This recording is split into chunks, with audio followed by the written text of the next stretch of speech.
Hi friends, boat వేట నుంచి తిరిగి వచ్చిన తర్వాత బోట్లో పడ్డ సరుకులన్నీ గ్రేడింగ్ చేస్తారు. చాలా రకాల చేపలు, రొయ్యలు, పీతలు పడతాయి.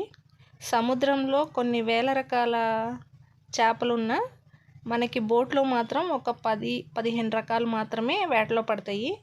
అంటే మన ఏరియా వాటర్ని బట్టి, మన ఏరియా జాయిన్ని బట్టి చేపలు పడతా ఉంటాయి. కొన్ని రకాలు మాత్రమే మనకి అందుబాటులో ఉంటాయి. ఇక్కడ బోటు వేటలో 8 నుంచి 10 మంది వెళ్తారు వేటకి. అందులో 2 డ్రైవర్స్ ఉంటారు, ఫస్ట్ డ్రైవరు, సెకండ్ డ్రైవర్ అని. అందరూ కలిసి చాలా ఇంట్రెస్ట్గా వేట చేస్తారు. ఎందుకంటే పడ్డ చేపల్ని బట్టే వాళ్ళకి మనీ అనేది వస్తుంది. వేట నుంచి తెచ్చిన చేపల్ని ఇలా గ్రేడింగ్ చేస్తారు. చేపల రకాలు, సైజులు అన్నీ చూసుకొని గ్రేడింగ్ చేసి మార్కెట్కి తీసుకెళ్తారు వేలంలో పెట్టడానికి. ఇక్కడ మనం చూస్తున్నది కడిస చేపలు అతను వేస్తున్నాయి.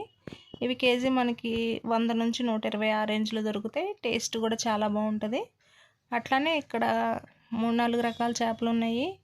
బండపారలు ఉన్నాయి, పసుపు పారలు, కానాగంతలు ఉన్నాయి, ఎర్ర చేపలు ఉన్నాయి. రకరకాల చేపలు మిక్సింగ్ అయి ఉన్నాయి.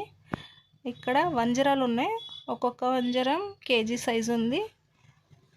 వంజరాలు కూడా మంచి కాస్ట్కి వెళ్తాయి, మంచి రేటు పలుకుతాయి హార్బర్లో. వీటిల్లో కొన్ని పొట్టలు పగిలిన వంజరాలు చాలా తక్కువ కాస్ట్కి వెళ్తాయి. అంటే వాటిని డ్రై ఫిష్కి వాడతారు ఎక్కువగా. మంచి కండిషన్లో ఉన్న చేపల్ని చెన్నై, ముంబై మార్కెట్కి ఎక్స్పోర్ట్ చేస్తూ ఉంటారు ఎక్కువగా. వంజరం ఫ్రైకి చాలా బాగుంటుంది, మనందరికీ తెలుసు కదా. ఇంకా ఇక్కడ తెల్ల చందువాలు ఉన్నాయి. తెల్ల చందువాలు అంటే మేము ఎక్కువగా చందమామ చేపలని పిలుస్తాం. ఎందుకంటే చందమామ రంగులో తెల్లగా ఉంటాయి కాబట్టి టేస్ట్ కూడా స్వచ్ఛంగా ఉంటుంది, చాలా రుచిగా ఉంటాయి ఎలా వండుకున్నా. ఇవి కొంచెం చిన్న సైజు. ఇవి మనకి 450-500 ఆ రేంజ్లో దొరకవచ్చు ఆక్షన్లో. వీటిలో చిన్న సైజులు, పెద్ద సైజులు కూడా గ్రేడింగ్ చేస్తున్నారు. మనకి హార్బర్లో సైజుని బట్టి కాస్ట్ ఉంటుంది.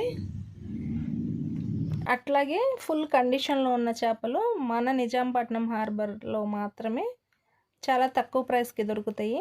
చేపలు కూడా చాలా నీట్గా ఉంటాయి. మనకి ఆక్షన్లో పెట్టేటప్పుడే చాలా నీట్గా పెడతారు ఆక్షన్లో. వీడియో నచ్చితే తప్పకుండా లైక్ చేయండి, షేర్ చేయండి, సబ్స్క్రైబ్ చేసుకోండి. Thank you.